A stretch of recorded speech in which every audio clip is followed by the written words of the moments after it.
Here's a cuckoo clock that belongs to some friends of mine. I gave it to them about a year ago for their wedding anniversary / birthday. They live up in Potosi, Missouri, and I was up there. He was fixing my truck, and he told me his clock quit working. So I cleaned it up there without taking the movement apart because I didn't have the proper tools with me.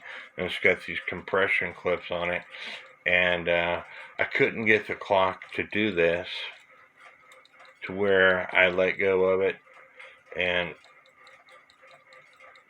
it starts ticking away. And so the clock wouldn't stay running. I already knew what was wrong with it. The pivots needed polishing. So bringing the clock home with me, I polished up the pivots, and it's ticking away. Again, if you watch my videos on how to put a clock in beat, this is only if the clock is serviceable. It's been cleaned. There's no major pivot wear. This is a one-day clock.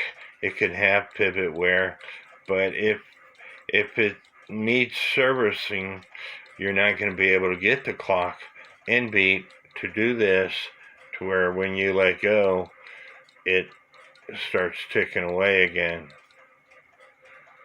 I still got to adjust it a little bit, but as you can see, it's almost there.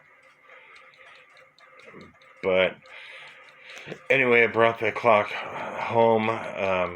It's 2:40 in the morning, and I got home about 12:30 or so. And I've been working on this clock for about an hour, but it's about ready to go back into its case.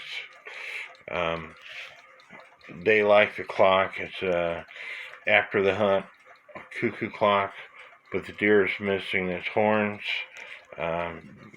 It's their first cuckoo clock, but they really like it.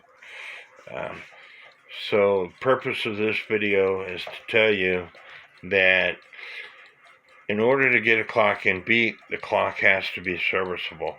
If the pivots need polished, if it's got pivot hole wear, you're not going to get the clock in beat.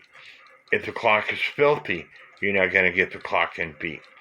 If there's a bent pin, you're not going to get the clock in beat. The clock has to be serviceable in order for you to do that. So I hope you all like this video. God bless.